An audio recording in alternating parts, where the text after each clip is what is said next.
You're on. Okay. Thanks for coming, you guys.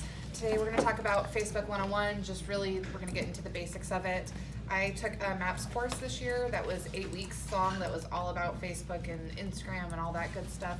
I tend to lean more towards Facebook. It's just where I'm more comfortable.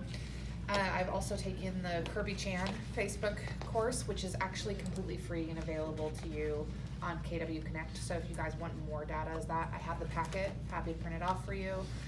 You can also get it for free as a PDF through KW Connect, but the Kirby Chan one's really good as well.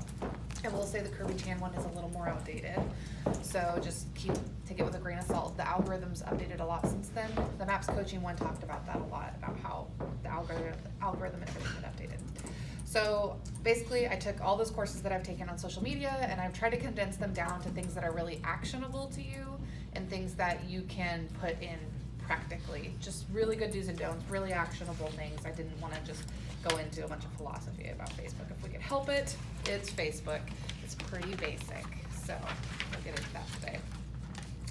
And there are a lot of things that I hear when I start talking about social media here in the office that I think we kind of need to overcome as a myth. One of them is that you have to be techie to be good on Facebook, and that is not true.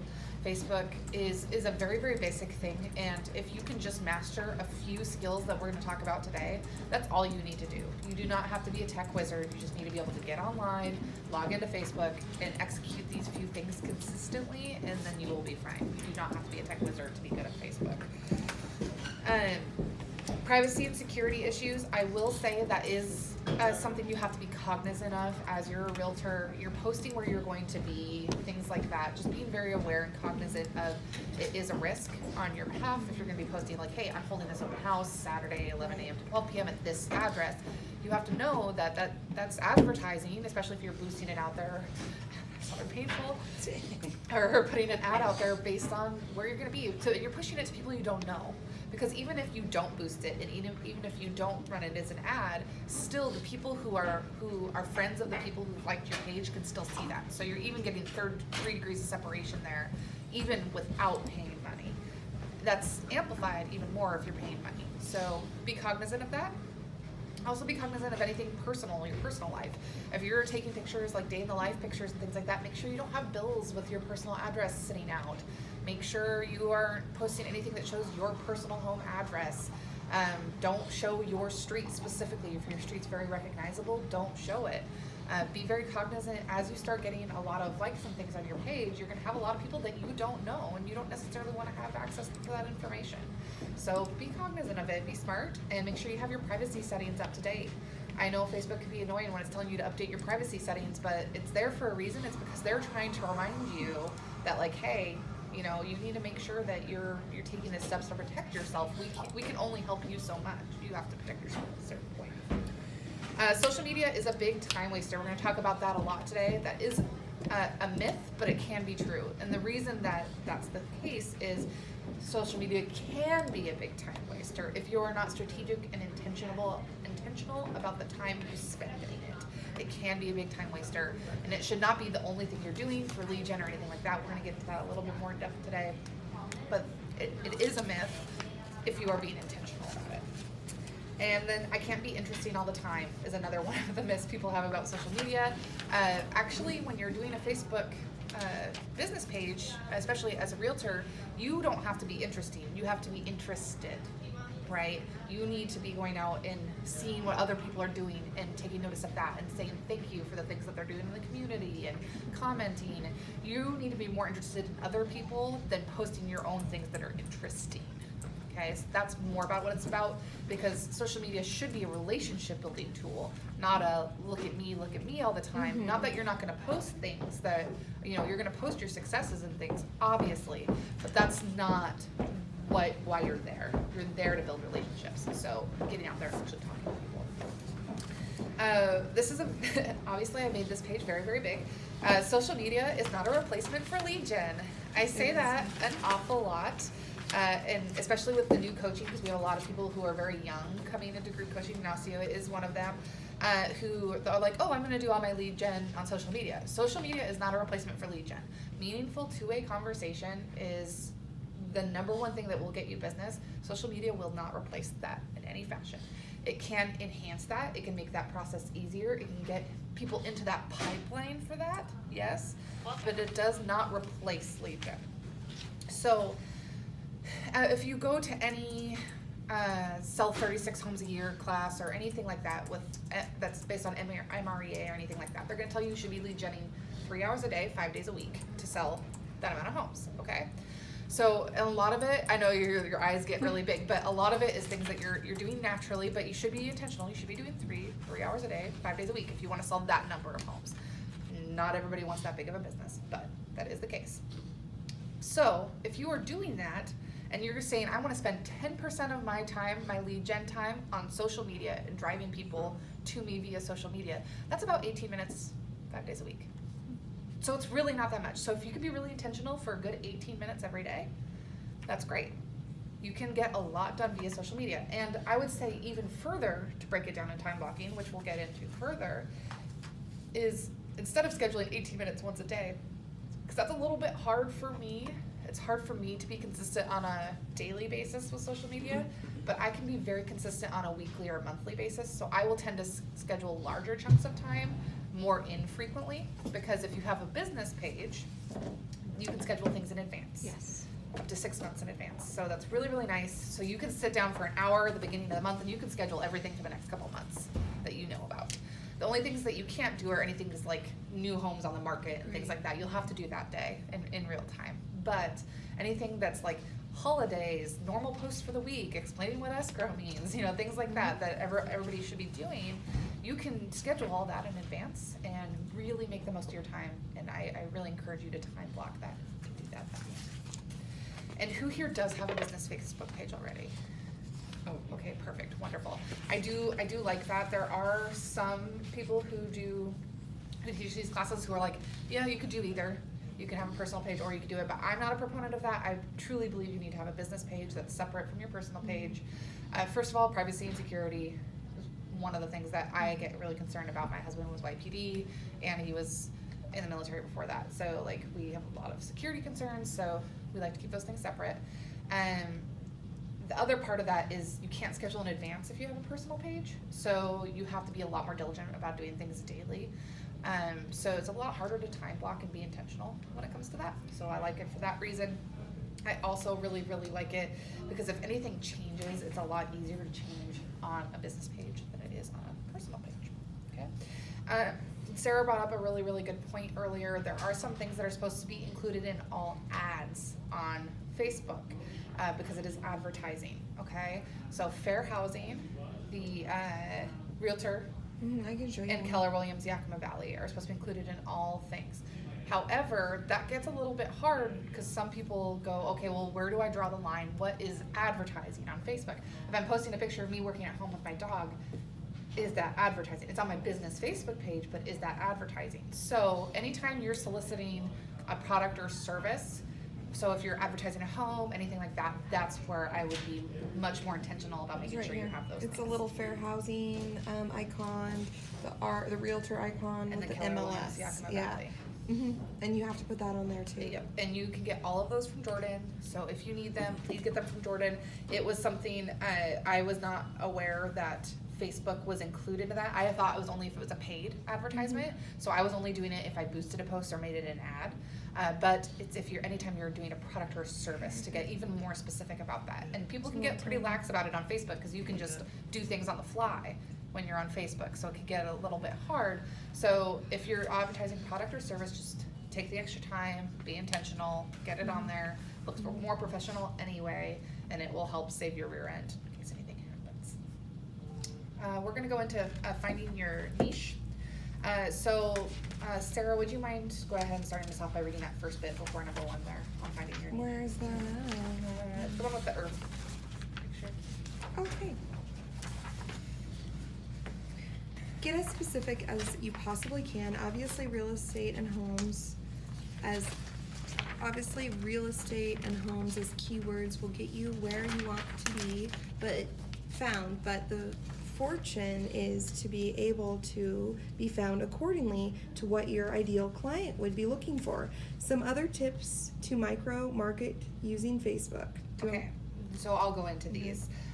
So it's important, obviously you need to be found with Realtor, you need to be found with Keller Williams Yakima Valley, you need to be able to be found those basic ways that you think about, but think about what's your ideal client, right? Right. How do you want to be found according to your ideal client? So first time home buying, investing, new construction, land, agriculture. What are the things that your ideal client, if you were going to build that person, the person you would love to work with all the time, you know, what are they searching for? And you need to make yourself found that way. So you need to get those keywords into your about and everything like that, so that way you can be found that way. One thing that's interesting to me is if I have a new lead that comes through, like per se, like Realtor.com, the first thing I will do is I will go to Facebook and look them up. Absolutely. Vice versa, they're looking you up too.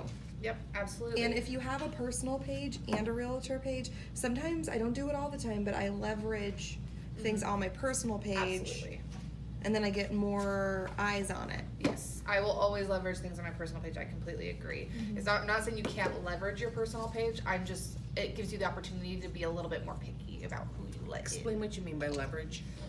So you can share a post a second or third time, because you might have more of a following on your personal page than you do on your business page, or vice versa. You may post a more intimate look into your business, you know, on a personal page, that kind of thing, that maybe you wouldn't necessarily share with the out and out public, but Right. you know, those kinds of things. You can leverage it a little bit that way. Also, if you know someone who's in the market, so let's say I ran into someone, to play off of Sarah's example, I ran into someone in an open house. I looked them up on Facebook and I saw that we had a mutual friend who was a lender in town. So I reached out to the lender and I was like, hey, I saw we have a mutual, I saw that you have a friend, this person stopped by my open house, have you had a chance to talk to them yet? And if I connect them and be like, and because they're obviously looking for a home, have they talked to a lender yet? No. I've connected them. Who are they going to connect them back to? Gotcha. Me. Because I made sure they got that lead. Because they might not have known that friend of theirs was a Right, lender. I actually had one recently that didn't know Ashley Grunwald was a lender, went to high school with her. I didn't know. And I was going Right. through my list of lenders and they're like, oh, I know Ashley. I went to high school with her. And I was like, great, you're working with Ashley. Easy enough. So if you can connect, it will come back to you. So always use those personal connections if you can. The other way that I've used that is I had someone come to an open house and want to write an offer.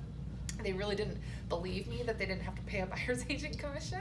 And so because I knew their lender very well, and I found out who their lender was there, and I found out who their connections were on Facebook. I called the lender and I was like, hey, can you kind of help smooth this over for me? I don't think that they believe me. They don't have to pay a buyer's agent.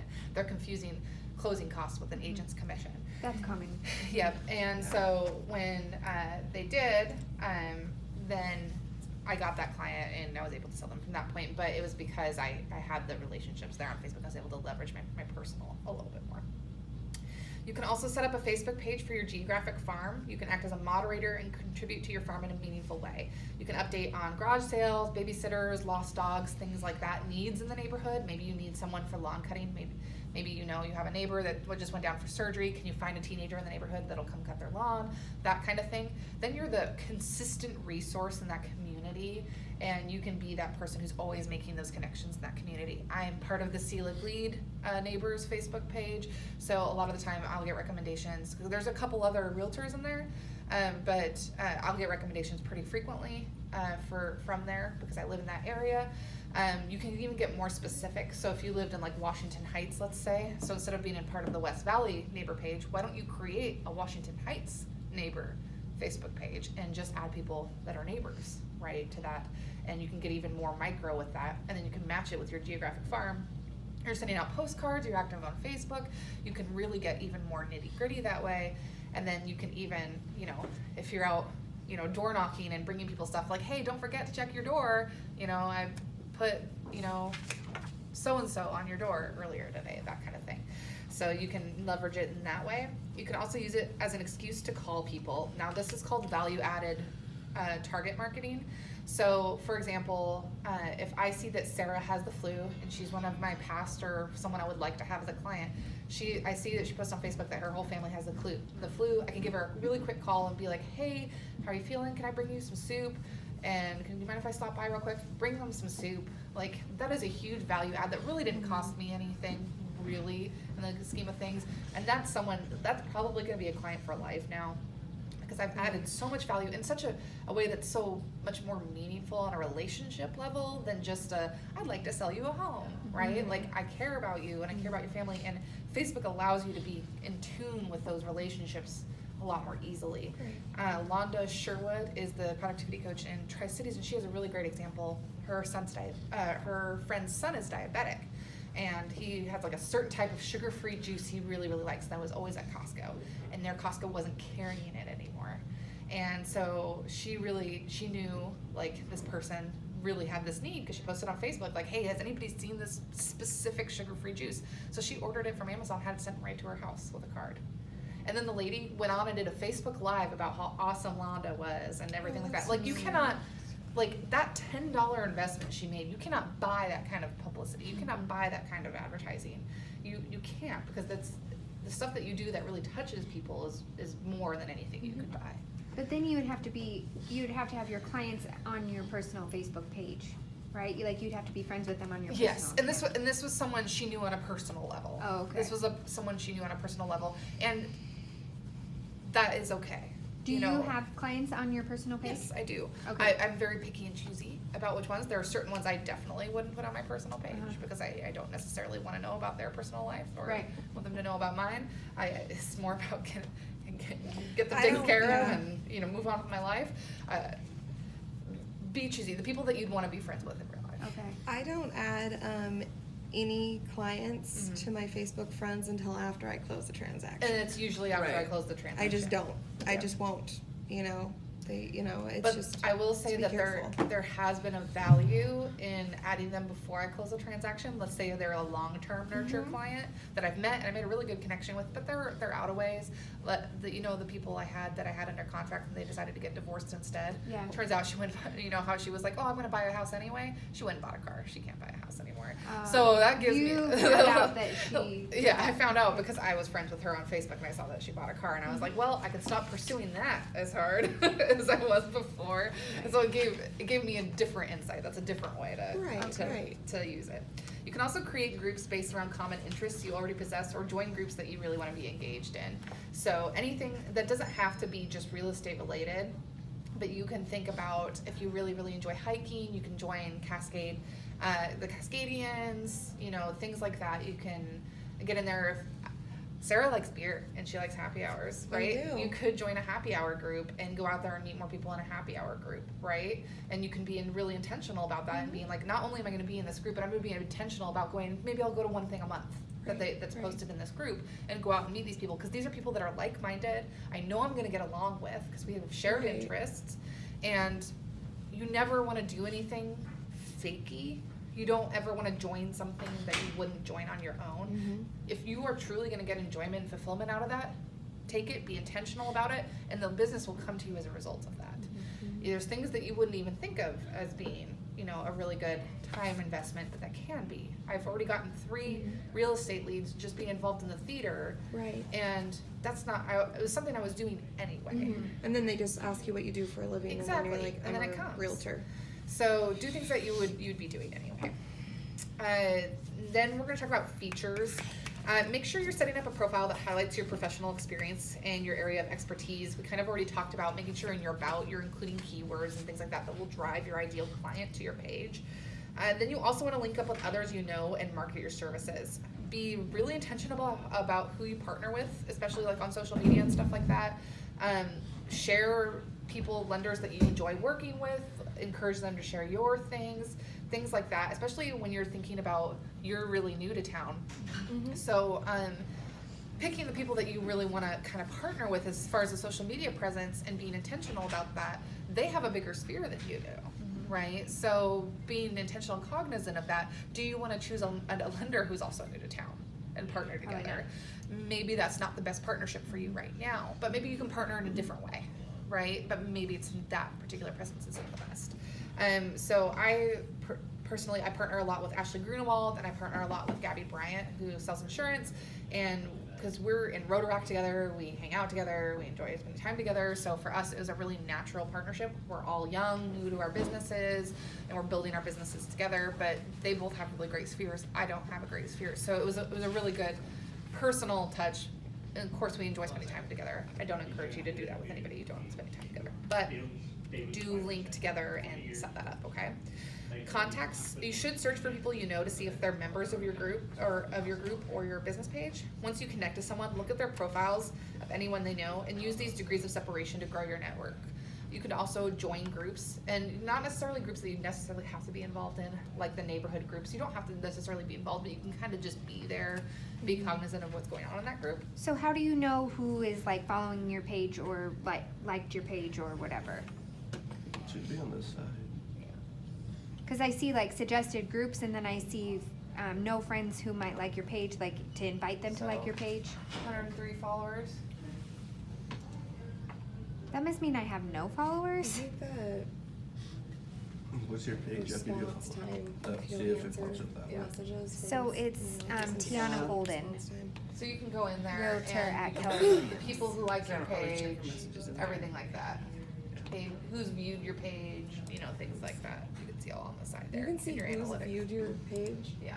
Well, you can see the number of views. You You probably cannot can't see do that people. through the app though, huh? No, most Okay. of the stuff you would have to do in the I desktop was going version. to say, You can go to the ad center in the app, yeah. but you cannot do a lot of the analytics in the app. Okay. I think they have a separate app for it though. I think they have a separate. I've also found on messaging. I'm not Facebook finding you it. can find people just like conversating and be like, oh, I didn't know you were looking for land. Hey, Absolutely. what's up, Amy? Like, let me help Absolutely. you. I And got a 100% client that way HOL, just Yep. recently. And it definitely happens all the time. I just had one referred to me this TEA? morning that Yep. it wasn't me, it was UNA. actually Gabby who was in a conversation with someone and they were like, oh yeah, I'm thinking about going to this first time home buyer seminar. And she was like, HOL. actually, Corey specializes in first time home buyers and she helped me and my sister and we both had less than $600 in our pocket. And she can help you too. That's And what- so yeah, there it like, is right there. because she was partnered with me and she understood my value proposition, she was able to jump right in there. Because obviously I refer business to her as well. Jobs, keep abreast of positions that may be of interest to you or your clients. You can also post for positions you need to fill on your team. I know that might not seem like a big deal, but if you can help connect to people, it might not be necessarily you're looking for a job, but if you can help connect one of your clients with a job that gives them a huge pay increase or really helps them, that's a huge value add that you might not be thinking about, but I've connected people together as referrals or as clients before, and it's extremely satisfying. And then you can also ask for recommendations and engage in the community by recommending your preferred vendors. If you're going out to lunch somewhere, like you can say, hey, I love this place. They have the best tamales.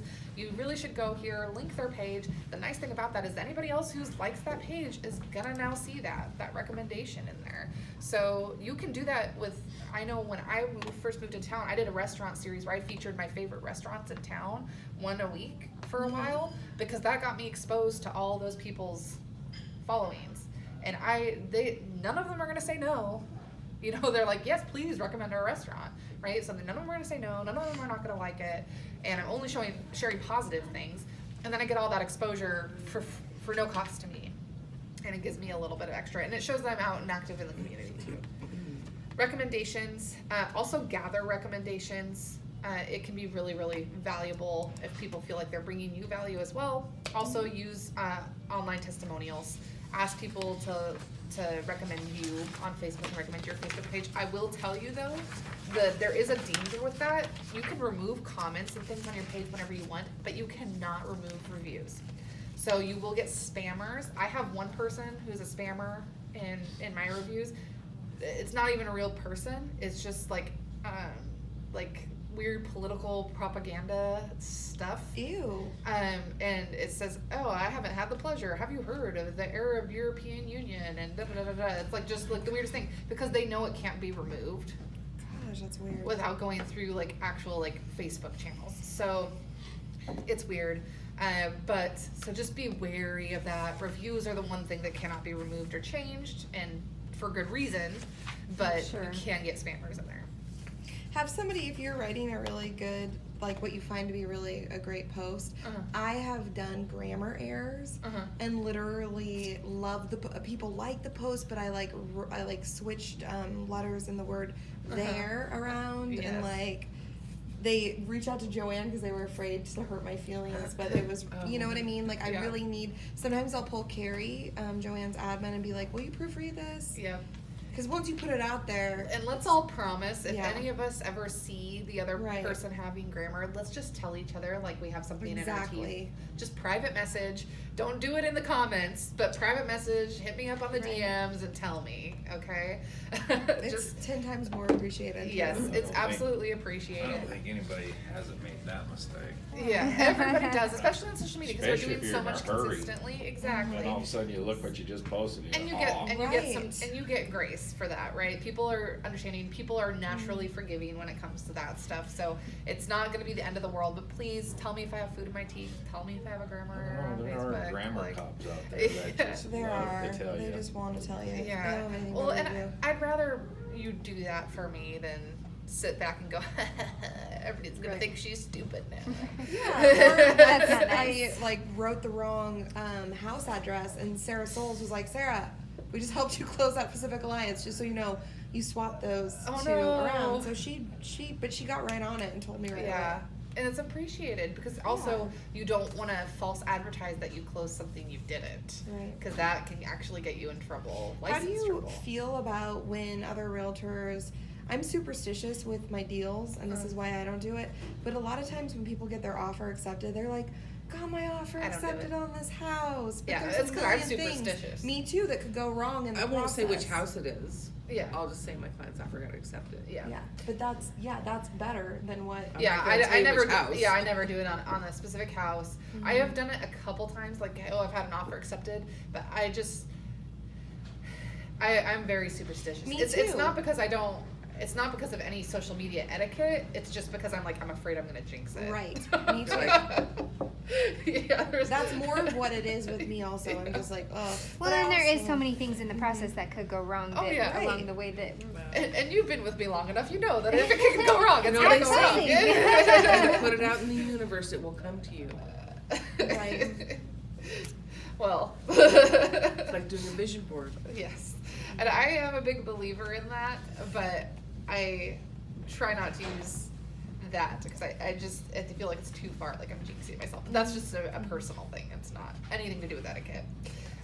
So here's some detailed lead gen activities we can go over that can help get you a little bit more intentional about the time you're spending. You can blog about the latest law. So one of the things that's going into effect here is the increased excise tax. So you can blog about it or write a post about it and kind of explain that. The excise tax has gone up. You could talk about that. You can post a market report. I encourage you, especially with things like the TMO report, stuff like that, honestly, you can even screenshot it, post it on there, and just say a little bit of something about it on a consistent basis. Just put a reminder in your phone and do it on a consistent basis. Some people like to do it weekly, some people like to do it monthly. It's really up to you. I think weekly is not necessary because a market doesn't change that much in the course of a week, but a month gives you a little more data to say, okay, here's what happened this month. Create a first-time homebuyer event and invite the appropriate people. Comment on potential clients' posts. So you can make it a goal. You can goal set to that. Say, hey, I'm going to sit down for 18 minutes and I'm going to comment on 3 different people's posts. Do this. You can actually put a little to-do list for this if you wanted. Share articles and interpret them. I find that one's really important, especially if you have like a niche that you're trying to play to. Like we do a lot of Dave Ramsey, so we'll share a Dave Ramsey article and talk about that, and then that helps attract even more people who may have liked the Dave Ramsey post. Analyze your niche market, so going into the groups and look at what they're talking about and things like that, and maybe you should be hosting a seminar on that topic if it's something that you're seeing a lot of people have conversations about. Share statistics from annual reports such as the Home Builders Association's Remodeling ROI or the NAR profile. Creating informational videos and asking for business. Creating a Facebook ad that drives people to your website for a free book, service, or offer. That's one of the big things, like with any marketing, if you can market scarcity and if you can market something for free that maybe a lot of people don't realize my buyer consultations are free. But if I do a Facebook ad for a free buyer consultation, it's amazing how many leads I can get. Same thing with a CMA, free CMA. Another thing to use is a scarcity tactic. So, hey, my schedule's really filling up for the first quarter for first-time home buyers. I'd love to get you in for a free, no obligation consultation to help take advantage of the first quarter here as a first-time home buyer. So you can use the scarcity thing to kind of play yourself up. Some of these activities can be scheduled on your calendar. and scheduled way in advance. So some of these things you can even reuse. So if you've made a Thanksgiving video one time, you can reuse that year after year. If you don't stay specific years and things like that, you can reuse them, right? So as you start doing this, think about like, how can I get intentional, but then make it so I can reuse it, so I don't have to rebuild the wheel every year, and make it a little bit easier. And again, I just want you to remember, be more interested than interesting. Do's and don'ts. Let's go ahead and go through some of these. Jolie, you want to read some of these? Go ahead and just read a few, then we'll. Do post content that is related to your personal interests and areas of expertise. Do know when and where to take the conversation to a more personal level, from newsfeed to email. Do engage people in dialogue, bring value to the exchange. Okay, so I really like the point there is knowing when to take it to a personal level. So knowing when to take it out of the comments on Facebook and message them, or email them, or even maybe give them a call. Knowing when to take it to that next level and move it to a more private area, or maybe even schedule an appointment to sit down and talk, whatever needs to happen. Get in tune with that. John, would you read the next few? Don't get into arguments online. If you can avoid a disagreement, continue the conversation offline. Don't post controversial or political things unless you are prepared to work only with people who act and believe exactly as you do. It can also be a turn off event for people who do. Don't post mundane things. Mundane. Mundane things. So let's talk a little bit about the controversial and political stuff, especially as we're going into another election season here. Unless you're prepared to only work with people who believe and act exactly as you do, which is even if you're just separating left and right, even within that, there's a lot of people who maybe believe the same side as you, but maybe who don't believe it to the extent that you do, or maybe don't believe in the way you're expressing it, or whatever that may be. So you're alienating a lot of people with that, first off. Second off, it's not attractive. Even if I believe the exact same thing as you, if you're posting it in a controversial way, I might go, well, is that person mature enough for me to do business with? That's one of the first things I go and look at. And I will tell you, there are lenders in town, there are realtors in town who I don't associate with, I don't do business with because of their online social media presence. Has enough to turn me off and go, I know I'm not gonna like that person. Right. Recently, I got really upset with my personal Facebook page because somebody posted something homophobic, and it really made me really mad. So I thought about it, and I said something, standing my ground about it, and I actually regretted doing that because I unleashed like a fury because everyone on his page was like-minded as he was. So I regretted doing that, and he said a bunch of hurtful things, and I just deleted everything that I said and blocked him and deleted him, and but in hindsight, I wish I just would have never said anything. Or to continue the conversation offline is I the tried other to, option but that there. was just getting me like called names and Yep, getting that me would- upset. Yeah, that would be the only other thing that if you really felt like you needed to stand your ground and say something, that would be the other option. Right. Is to call them and say, hey, I don't know But, if you yeah. understand how hurtful Right. it is what you're saying. And The what you're reason I'm doing. sharing this is it's just a lesson that It I absolutely learned, and is. it was real recent and real fresh, and I really, Even though you were doing the right I thing. was being passionate because it really hurt somebody that I'm close to because I don't believe in being cruel to other people. Yeah. Well, and But no one it was should. one thing I should have not. Yep. I got so upset about it, and I even showed it to my husband. He's like, "No, that's not cool what they posted," Yeah. and it just infuriated me.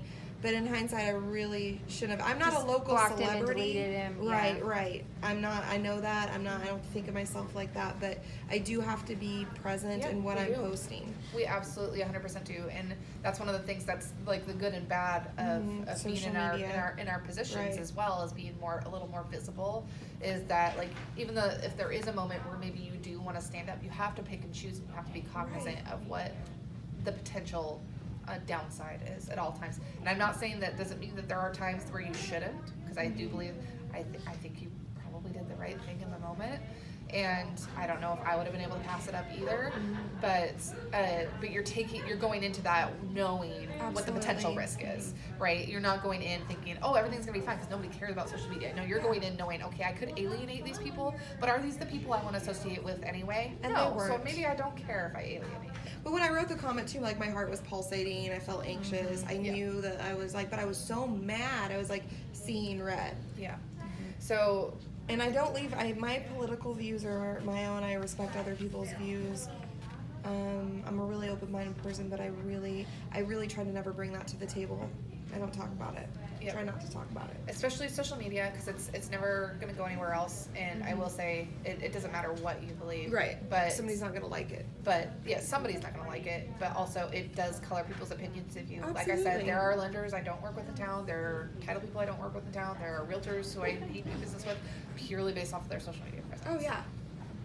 And because I'm like, I obviously am not going to like you. Your maturity level is below that of a 14-year-old. So it is not going. I know I don't want to do business with you. Right. So, because if you can't exercise that kind of restraint online, Right. imagine what would happen in a deal if it goes south, right? So, it does do that. Ignacio, will you read, starting with Don't Flood? Don't flood out your social media tools with exactly the same content. Do schedule your posts in advance. Do post consistently. Don't limit your posts to just asking for business. Yes. So one of the rules of thumb that a lot of people give is you should have at least 1 to 2 personal things for every business thing. And it doesn't have to be, it can be a mixture of like business and personal, so it can be like a day in the life kind of thing. You know, it can be different things, but it shouldn't all just be like, here's a house, here's a house, here's a house, here's a house, here's a house, shove it down their throat. It doesn't need to be that way. And the thing is people aren't gonna enjoy that. They're not coming back for that, right? They wanna know you, they like you. When people go onto Jolie's Facebook pages, because I enjoy seeing what Jolie posts, and I enjoy My dog. and I enjoy being there, spending time with her. So, But like you were It's a nice talking, place to the be. market, like post market update, Yeah. post a quote of Yes. some quote that you see that and you you like. should be posting at least twice a day. Twice a Is day? for the algorithm. That is the most optimal. Is at least twice a I was day. doing twice a week. So twice a day is actually Twice a optimal for the day. algorithm, and I do as I say, not as I do. Because I don't have Katie managing my Facebook page anymore, so I need to get back into the swing of it. So do as I say, not as I do. What algorithm are you talking about? The Facebook algorithm for how they push out posts. So when you're looking at your news feed, it is not in real time based on when people post things. So it's actually, especially with business, even more so with business pages, if you are feeding into what they like, what the Facebook algorithm likes, you're more likely to show up in people's news feeds more frequently and higher in there. Because people don't typically scroll for that long. So Right. you're trying to show up high and frequent. That makes sense. It's like the Yeah. Google Yeah, algorithm, the similar more to you that. use, the higher you come up. Exactly, similar to The that, words that or would the come up YouTube first. algorithm is very similar to what posts and what videos are they going to feature. You have to meet certain criteria to do that. So you have to be posting consistently. If you can't get up to twice a day, at least do once a day. But no matter what you choose, do it consistently. The optimal is twice a day, though. You've reached an And here's an example strategy. John is the example in this. He's gonna post 3 times a day. The first time he's gonna do a morning post. It's gonna be personal and business. So it's a great day, about to go work out, gonna meet with some great people today who are interested in listing their homes. So it's personal, then business, right? Around midday, he's completely business. Homes have been selling on average in 30 days, but the Smiths sold their home in 3. Congratulations, Smiths. It's a pleasure working with you. He's also not taking the credit for that, right? He's passing the kudos on to Right. someone else. He's passing it on to the Smiths. They sold right? their They, house. they sold their house in 3 days. And then in the evening, his post is business, then personal. He stays positive and emphasizes who he is. Had a great day, listed 3 properties on the way to have dinner with the family. So he basically takes it and he goes through that arch every single day, right? And people, and it's systematic. His alarm goes off 3 times a day, and he knows, the first post is like this, second post is like this, third post is like this, and it's just consistent. There's a realtor in town that has the algorithm down to a T, Mhm. and if you want an example, Marcos Ramos does a lot of that, but he also gives appreciation to the people Yes. that, Thank you to Oh, Ashley absolutely. Grunewald for lending for this home for the he does Yep. a really good job. Absolutely. And I encourage you to, no matter what your strategy is going to be, get it written down. Yeah. Oh. when you're gonna market a listing, what are the steps you do every time you market a listing? What is your Facebook routine for the day? Like, get it written down, and none of these things take a long time. I mean, 5 minutes probably total. He doesn't check his Facebook all day long. He has 3 times a day, his alarm goes off, he spends 5 minutes, he does it, and in that 5 minutes after he does his post, then he goes and comments on someone thing. Like, that's what I do, you know? And so it's the exchange is always a win-win. He's always building relationships with other people and doing that, so it's always a win-win. So the action items that I think you guys can really take away from today is, first thing, if you guys have not done it yet, you need to define your audience and your ideal client.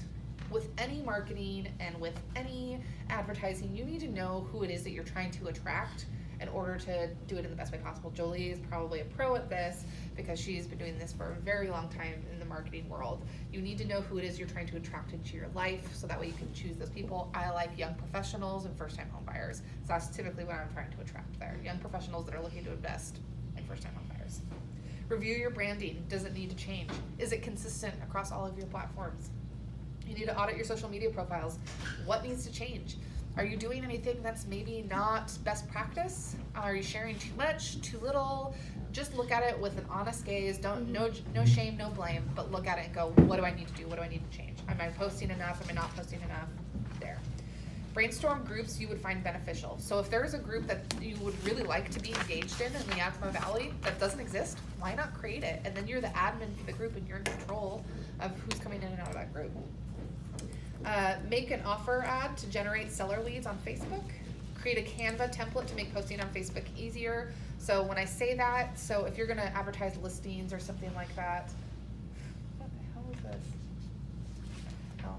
If you are going to consistently post ads and things on Facebook, you can actually create a template in Canva, and then every time you wanna advertise a new listing, all you have to do is switch out the pictures and stuff.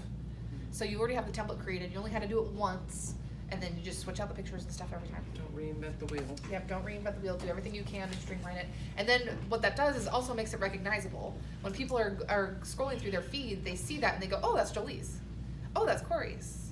Oh, that's a Lena Headley Home Group thing. Like, it becomes recognizable, right? Build your first ad and track its performance over 7 days. I encourage you, just spend like $15, $20, create an ad with an offer, track it over 7 days.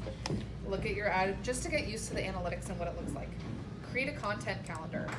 So you just get a blank calendar and you can go in there and you can choose themes for each day. So I have themes for my social media calendar for each day, and I can go in there and do that. The other option for a content calendar is in Command. You can actually use their calendar and it'll show you which posts are on which day, and you don't even have to boost anything or run it as an ad. You can actually just schedule posts from each day in there, and it'll show you in calendar form, do I already have 2 posts for that day? Great, I'm gonna schedule this for a different day, right? So you can see it there. The good nice thing about this rather than the Facebook version, because you can schedule posts in Facebook, but Facebook, it doesn't show it in a calendar format, it just shows it in a list. And so I find that this is actually a little bit nicer because you can view it in a calendar, which I was doing a paper calendar and then putting it into Facebook and like checking it off, but this is actually much more user friendly. And this all works? This will This post to your purpose. Facebook? Yep. So mine's connected to my Facebook. It'll go directly to there. Okay, Yeah. that's cool. You can also run paid ads and things like that from here. The nice thing is you can actually do a campaign that'll go to Google Ads, Instagram, and Facebook if you want, all from here. Instead of going to Instagram, going to Google Ads, going from here, you can actually run a campaign directly from here. And what are the prices for that kind of thing, for that kind of boost from here? Whatever you want. It's the same as Facebook. There's no premium You charge. set a on range. Oh. Yeah, so you say I want to spend $20 over the next week, and then so they'll spread that $20 Spread out over the next into week. these different Right. Yep, and you can places. choose Okay. how much you want allocated to each. So I want 75% of it to go to my Facebook ads, and the other 25% to go towards Google Ads. Okay. Yeah, you can go from there. You can also build your attraction marketing value proposition. And then you need to define your personal value proposition. If you do not know what your value proposition is, I encourage you to define that. That's just as important as your ideal client. You need to make sure your value proposition matches up with that. So, for example, if you are someone who specializes in first-time home buyers and young professional investors, which is what my ideal client is, I've been a first-time home buyer recently. I'm fairly young. but I'm also a young professional real estate investor, so I'm in the same boat. And not only that, but I also teach and do things like that that give me an added value proposition. I'm a member of a team that's been in business for over 30 years collectively, you know, so I have the support, you know, different things like that I can add to my value proposition. Interview or feature one local business and either vlog or blog about it, or it can just be a post. It can really just be about a post. Say, hey, I went to Cafe Capri today. Their detox water is fabulous, and just post and link it to their page, and you'll get exposed to their page too. It's great, free. It doesn't cost you anything, and you're getting a lot of exposure. Analyze your ads manager info. So as you're starting to do these things and create ads and play around in there, you need to look at your analytics. So things like this, like looking in your analytics and tracking and knowing what it is that you're going for when you create an ad. Are you trying to get likes or are you trying to get leads? What is it that you're trying to do? And then you can measure that, and then as you're doing this a little more consistently, you can play them against each other and go, okay, so this one I did way better than this one, so what did I do differently on this one that it made more sense? So track that stuff over the long term. The nice part is Facebook actually will save all your campaigns in there, so you don't call have it to an worry. A/B test. Yeah, yeah, I call it, absolutely. And so you can go in there and you can see what your ROI is and everything on that, and go from there and know what it is that you're looking for and how you're gonna measure it. Okay, any questions or anything as it comes to Facebook? I know that was a lot fast and furiously, but I wanted to give you guys some really good action items to do. So ideal client, know your value proposition, and get in there and start doing things in the community. Either join a group, start a group, feature ads, feature businesses. So there's some really good action items in here to get started with. So show me your, like how you were talking about the ratings and stuff, and like how you see what was valuable, what got you a lot of likes, got you a lot of action.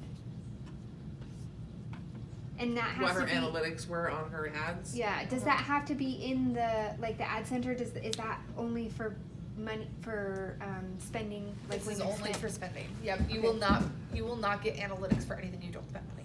Yeah, that makes sense. Yes. We can only hope. Yeah, Okay. because they can't measure ROI on that, right? Okay, right, because So- you don't have Yeah. money to your, okay. So I can go into any of my ads in here. So let's just say this ad I created for post engagement. So I reached 1.3, reached 1,300 people. Okay, I had 154 post engagements. That means likes, shares, that's all added up. okay. I reached 1,328 people. So my cost per engagement was 6 cents per engagement. That's good. Okay. And how much did you spend total? I think on this one. Oh, you've spent $10 over 2 days, is that what it said? I did $10 for one day, if I believe. Oh. Yeah, I did $10 for one day. Okay, And so I can see my total budget, my amount spent. And the nice part is because they save these ads in there. So let's say you create an ad and it's really successful and you want to start running it like for 3 days once a month. You can go in there and just restart the same ad. okay, It's just add more money to it and restart it, which is nice. okay. And it shows me my ad preview here. And one of the things that you need to keep in mind when you're running ads is there is certain stuff that makes your ad not desirable to Facebook. So, for example, this was from a while ago. Text. If there's too much text, it People will don't make wanna read it, right? it will, and it makes your ad less desirable. Okay. So there is actually things there's some really good videos on YouTube where you can go in and how to create like the most effective Facebook ad, and you can go in there and kind of optimize it. You want like a certain amount to be picture, a certain amount to be text. You want the text to be a certain size, things like that to optimize it. And then this tells me 80.4% of my audience was women, 19.6% is men. Not super surprised. Mhm. Okay, And most of it was on newsfeed on mobile devices. Very little was on desktop computers. okay, And it was almost all right here in Washington. Actually, 100% right here in Washington, okay, that's nice. near our business here. Okay, so you can go in there and you can see any of that stuff with any of your ads. And the thing is when you're creating an ad, it'll ask you, are you wanting this ad to get more likes? Are you wanting this ad for post engagement? Are you wanting this ad to get leads? What are you wanting to get out of this ad? And it'll help you optimize that for that. The other thing to think about is you can actually lay ads over areas. So let's say, for example, you have a geographic farm, to go back to that example, and let's say you have a group and you're doing everything you can to drive this geographic farm. You can actually draw on the map around your farm, and that's where your ad will go. So let's say you're only wanting to target that Washington Heights neighborhood that you have the group for, that you're door knocking, that you're doing all that. You can actually draw your location for your ad around that area, and you can have the ad only go and target to that area. Isn't that gonna be a better return on your ROI when it's people you're already targeting? In Right. Facebook, you can do that? Yep, you can. Yeah, so it's really, really good if you're wanting to do that. Or let's say you're trying to raise your average price point. Draw it around the country club, golf courses, high price neighborhoods. So where do you draw it? So if I was going in and creating an ad, Oh, you would do it. It will Yep. walk you. It'll through. give you It'll a walk map. you through it. It'll give you a map. Okay. I'm gonna try. Yep, because you can do it because it'll say choose your audience, and you can choose your audience based on like demographics. Yeah, that's what I've been doing, yeah. And that's a good way to do it. But the other option down there is location, and you can draw the map on there. You can also do it by zip code, things like that. Geofencing. I Yeah.